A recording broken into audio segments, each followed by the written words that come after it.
TUC Radio, San Francisco. Time of Useful Consciousness. Real History. The Spanish-American War and the Rise of US Imperialism. This is part 2 of a 4-part series on real history by the noted scholar and author Michael Parenti. Michael Parenti is among our leading progressive political analysts.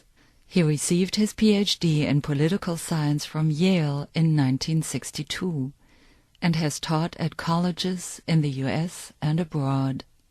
The focus of his lectures is American democracy, US foreign policy, and the invented reality of the media. US foreign policy of our time is clearly interventionist. From the 1950s to today, from Korea, Vietnam to Iraq and Afghanistan, and countless smaller wars in between, the country has moved away from the sentiment once expressed by George Washington, "Beware of foreign entanglements." When did all this begin? Michael Parenti uses the history of the Spanish-American War to answer several very intriguing questions. Who first expressed the desire to annex the island of Cuba? And when? Why did the US attack the Philippines when it was Cuba that they wanted to take over? Why did the US give verbal support to the liberation movement against Spain while selling weapons to Spain to fight the Cuban popular movement? The early African-American emancipation movement inside the US was critical of US plans to attack Cuba. Why, their leaders asked, was the US government concerned about the Spanish repression of the rights of Cubans, while the repression of African Americans within the US was ignored? Some said, quote, "The Negro needs freedom just as much as the Cubans." The Spanish-American War was an important turning point in the transition of the US to an imperial power, and many of the forces at work are eerily contemporary. Here is Michael Parenti with answers to these questions in part 2 of the lecture series on history, The Spanish-American War and the Rise of US Imperialism. This is Michael Parenti for Real History, a series of talks by me about important events and themes in history, the kind that have been buried or ignored or distorted by the powers that be. Those who control our vision of the past exercise control over how we see the present and the future. So to take back our reality, we need real history, not the phony stuff that has been preached to us. Today, I'm going to talk about the myths concerning the Spanish-American War and the rise of U.S. imperialism. The Spanish-American War was fought between the U.S. and Spain in 1898. Now, well before that war, American business interests had been growing overseas and enjoying the protection of the U.S. Navy and Marines. But the war does mark a turning point in that process. That is a turning point in the use of American military power to ensure economic expansion.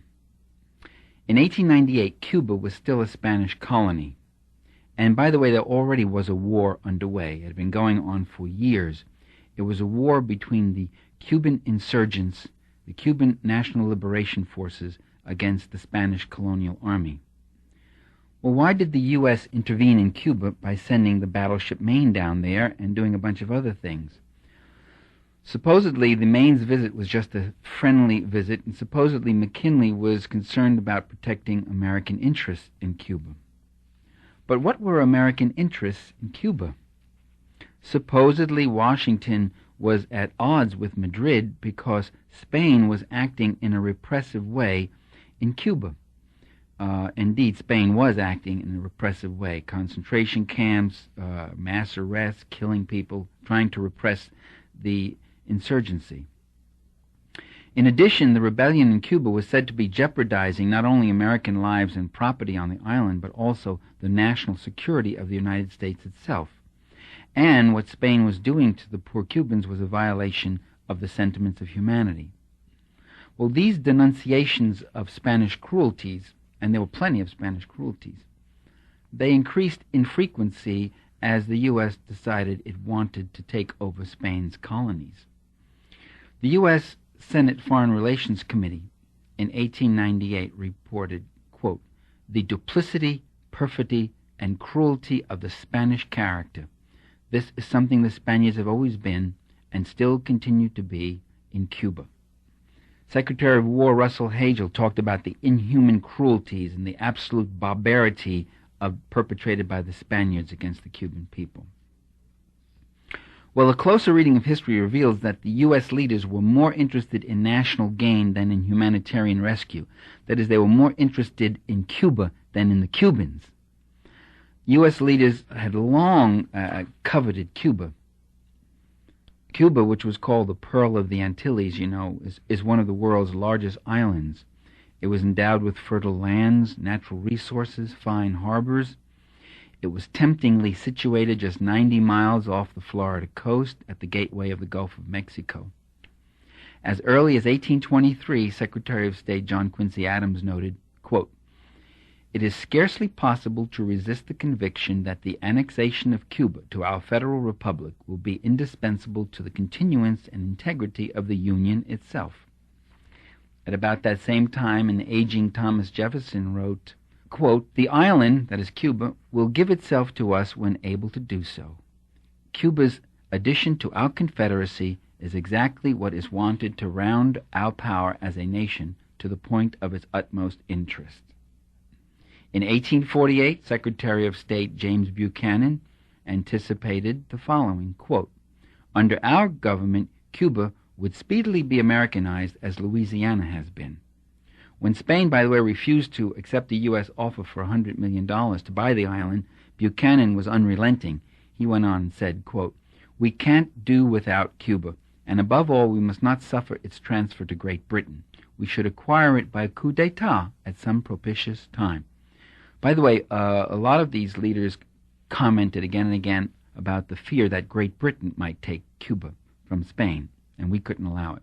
Up to that time, the U.S. leaders preferred to see Cuba remain as a Spanish possession. In 1825, Secretary of State Henry Clay wrote, "We could not consent to the occupation of these islands," that is, he was talking about Cuba and Puerto Rico, "by any other European power than Spain." When Mexico and Venezuela planned an expedition to Cuba to assist its independence struggle, the United States let it be known that it would block any such attempt to wrest the island from Spanish hands. So rather than supporting Cuban independence, U.S. leaders expressed a very strange partiality to Spanish rule until the very end of the century, that is, until they were ready to take over Cuba. Actually, that partiality wasn't so strange, because Spain's weakness, as demonstrated by the rapid loss of all its great New World colonies, almost all of Latin America, they just lost it in a few years, led to a belief in Washington that Madrid would never be able to retain whole of its few remaining dependencies. Now, if Cuba were in the hands of a European power that was less feeble than Spain, this would make future U.S. domination much more problematic. Likewise, if Cuba was in the hands of a victorious and an independent Cuban liberation army, or liberation force of ordinary Cubans themselves, this too could prove very troublesome to U.S. plans. The historian Luis Perez Jr. writes, quote, "Of all the possible alternatives to Spanish rule in Cuba, none aroused greater misgivings in Washington than Cuban independence. The specter of Cuban independence was the anathema of all American policymakers since Jefferson. It was worse even than seeing the British or French take it over." Now, Cuba not only exported a good deal of sugar to the States, but was becoming, despite Spanish restrictions, by the way, it was becoming an important market for U.S. manufactured goods. In addition, American business interests were developing substantial investments in Cuba, mostly in sugar and tobacco. The U.S. refused in 1825 and again in 1852 to go along with a British proposal guaranteeing Cuba to Spain. See, the British The U.S. were constantly supposedly afraid the British were going to take over Cuba. The British, okay, we'll give guarantees. We won't touch it. You don't touch it. And we will guarantee that Spain controls Cuba. U.S. leaders refused to enter into that guarantee with the British. They were not ready to accept guarantees of a hands-off policy from London if it meant that the U.S. would have to commit itself to a similar restraint. In the latter half of the 19th century, the American leaders made several offers to buy Cuba at bargain prices, and the Spaniards refused to sell. In 1875, it was clear in correspondence between Secretary of State Cushing and members of Congress that there was open contemplation of war with Spain over Cuba. Again, the U.S. interest was not for the independence of the Cubans. Successive American administrations from Grant to Cleveland to McKinley refused to aid or officially recognize the island's independence movement. In fact, the United States imposed an embargo on all private assistance to Cuban insurgents. The McKinley administration, like the ones before, maintained an energetic policy of interdicting private military expeditions to Cuba. They were called filibusters. The insurgent general Antonio Maceo, fighting for his people in the jungles against the Spaniards, he observed that if the United States were really interested in helping the independence cause, it would support, even if tacitly, even if on the quiet, it would support a program of material aid, including arms and ammunition for the insurrectos. 2 years later, the Cuban military leader Maximo Gomez made a similar observation. Quote, "The Americanos continually fill their newspapers with sympathy for our cause, but what do?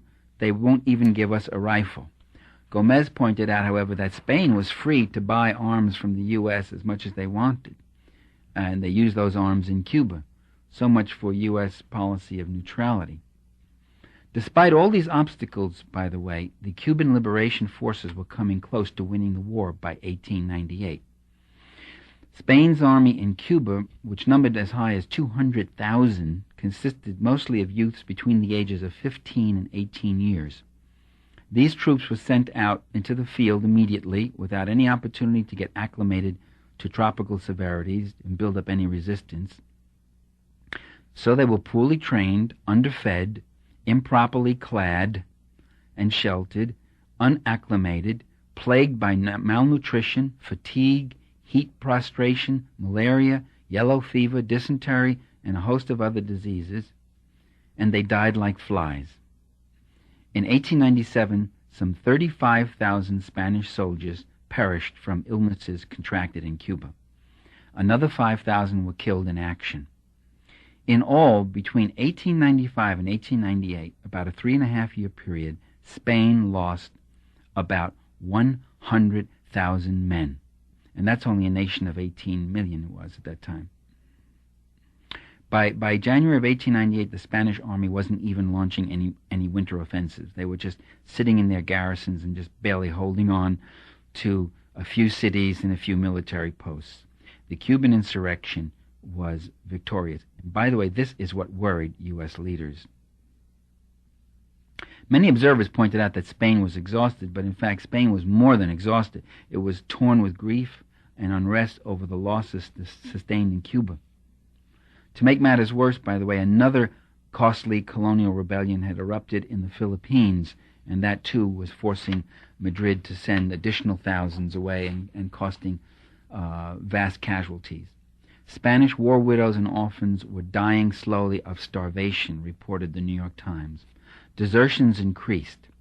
Thousands of Spaniards evaded conscription by going into hiding or emigrating.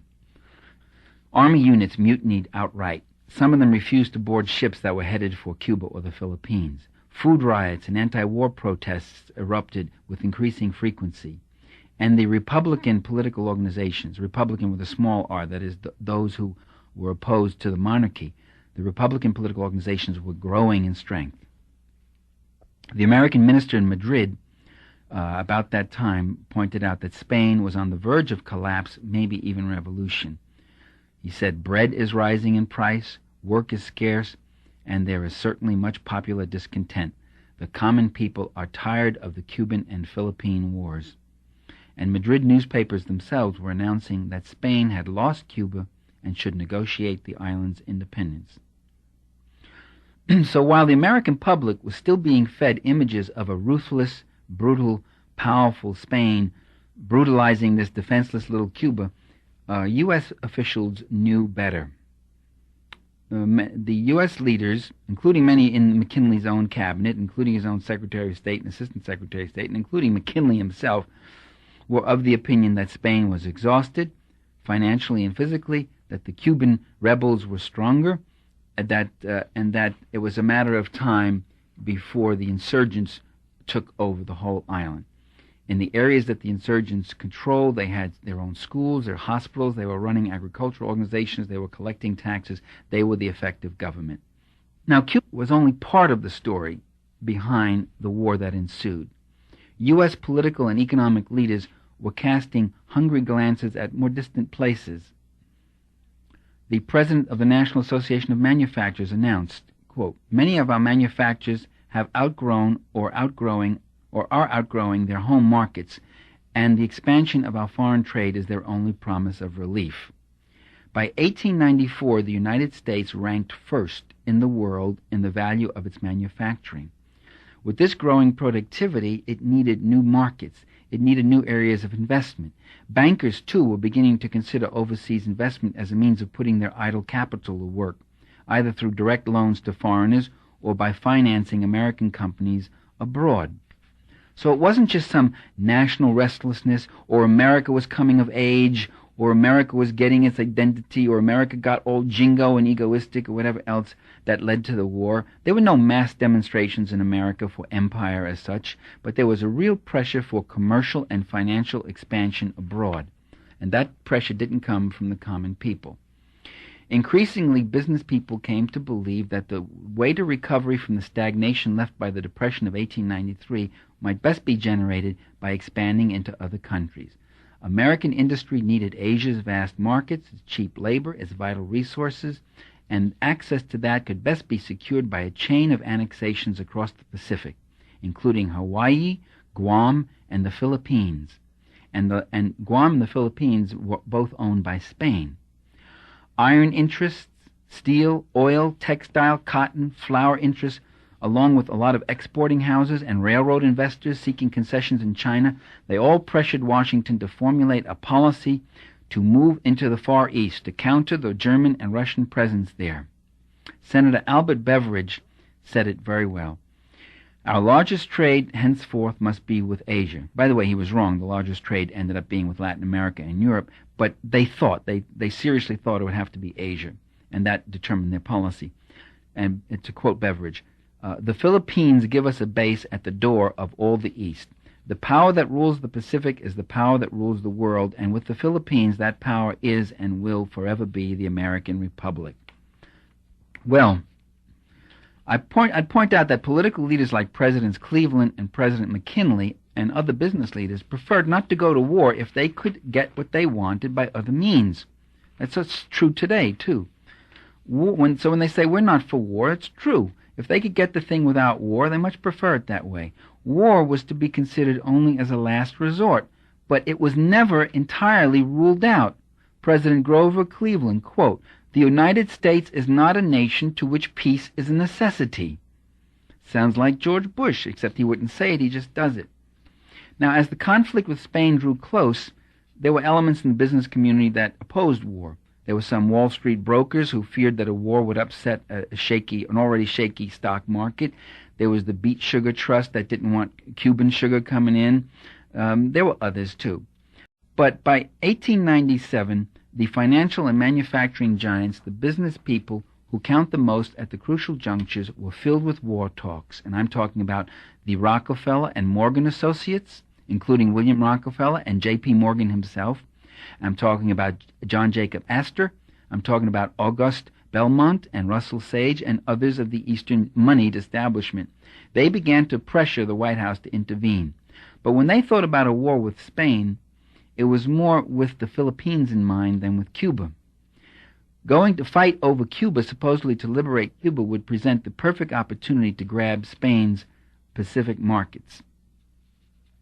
And it was no accident then that the first battle of the Spanish-American War was fought not in Cuba, but thousands of miles away in the Philippines in Manila Bay. Manila also was a big attraction to the U.S. Navy, by the way, because they could have their fueling bases and their bases of operation, and that was important for them. Now, the usual scenario that we get, and that we got in school, and everybody believes, right, left, or center, everybody in America believes, the Spanish-American War went like this. The yellow press, the jingoist imperialist press, led by William Randolph Hearst, created a popular hysteria, and this hysteria pushed Congress and a reluctant President McKinley into the war. But the press cannot really create a policy. The press doesn't even create public opinion for the war. It creates opinion visibility. It creates a pressure. But by the way, there were many newspapers that were against that war. The people of the country, of the U.S. themselves, were deeply divided. There were small farmers and populists who were not hungry for war. They were just hungry. There were labor leaders and unions who called for independence for the Cuban people, but not for war. Even a conservative labor leader like Samuel Gompers joined the anti-imperialists and was against the war. The opinion in the black community was instructive. In an open letter to President McKinley, the Colored National League made this statement. They noted that when McKinley appeared in the South, he appeared before segregated audiences in Alabama. And they said to him, quote, "We notice how you preach patience, industry, moderation to your long-suffering black fellow citizens, and patriotism, jingoism, and imperialism to your white ones." They observed that it's odd that the U.S. government says there is no federal jurisdiction when it comes to trying to stop the murders and atrocities that were going on in South Carolina, Alabama, Georgia, Illinois, Kansas, and a number of other states. The federal government had no jurisdiction. That was a matter for the states. Yet how impressively eager the federal government was to extend protection to American lives all across the globe, that the federal government had jurisdiction in Cuba and would speak out against the crimes in Cuba, but wouldn't speak out against the crimes in Georgia. And so the black community noticed this. And there were other black newspapers that said, "Let Uncle Sam keep hands off other countries till he has learned to govern his own.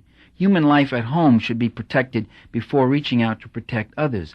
A Richmond black newspaper said, "People denied the right to vote should be excused from the duty to fight for their country." The Washington Bee in Washington, D.C. said, "The Negro needs freedom as much as the Cubans." Aside from race, there was some of the black press that even questioned the necessity and legitimacy of the war on its own grounds. They thought it was oddly inconsistent that the U.S. was apparently concerned about the Cubans and yet doing nothing for the Cuban independence fighters themselves. They said things like, why did not the McKinley administration recognize the Cuban revolutionary government, sell them supplies and munitions, and let them alone to win their own independence, instead of having to enter directly into the war? On the eve of the war, by the way, Spain acceded to all U.S. demands on Cuba. Spain agreed to pay reparations to the Cubans. They agreed to abolish the detention camps. They agreed to grant total autonomy and move toward independence. They declared a ceasefire and armistice, and they declared a joint international mediation on the battleship Maine. Now, this created a problem, because how could we grab Puerto Rico, Guam, the Philippines, and Cuba if Spain denied us the cause for war by being so agreeable? So McKinley took the concessions, ignored them, and went to war anyway. And there were some newspapers in America, including those that had supported intervention, that began to ask, what was the U.S. going to war for? If it was to free the Cubans from Spanish tyranny, why were we invading the Philippines and engaging in a bloody, brutal 2-year war against Aguinaldo and the Philippine guerrillas? Why were we imitating what the Spaniards had done in Cuba in the Philippines, including the concentration camps and the mass executions? If we were going to war to free Cuba, which is what we had heard, why did we enter Cuba and deny recognition to the Cuban liberation forces and the Cuban government that existed there? Why were we more friendly with the rich Cubans and the rich Spaniards in the cities and treated the Cuban insurrectos as peons? Well, partly it was because they were peons.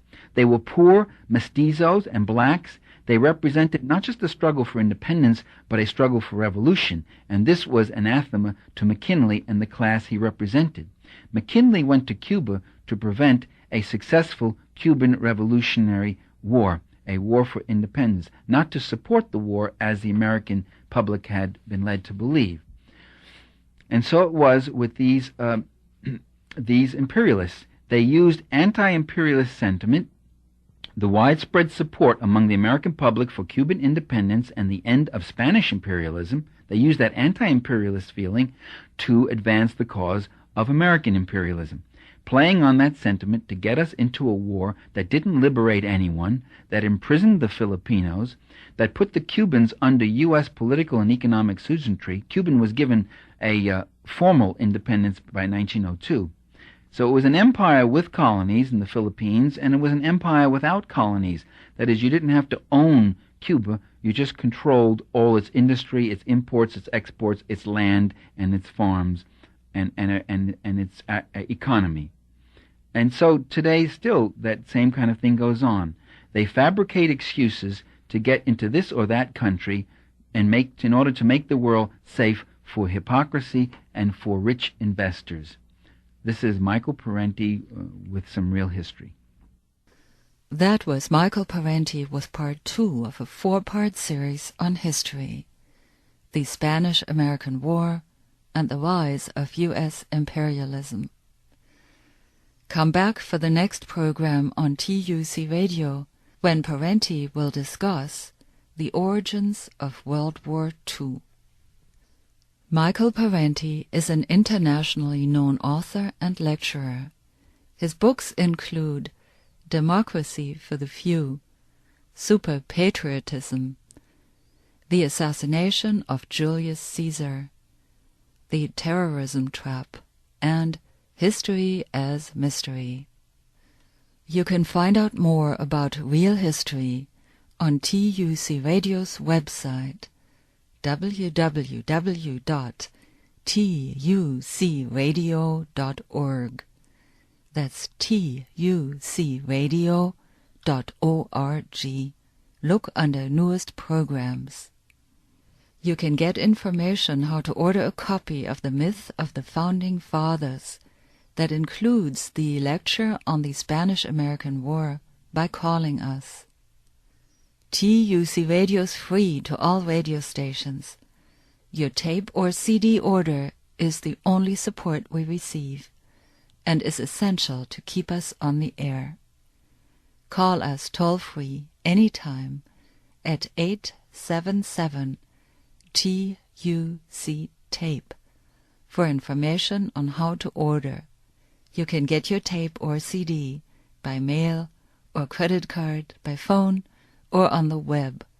Our toll-free phone number 877-TUC-TAPE translates into 1-877-882-8273. My name is Maria Gilardin. Thank you for listening. Give us a call.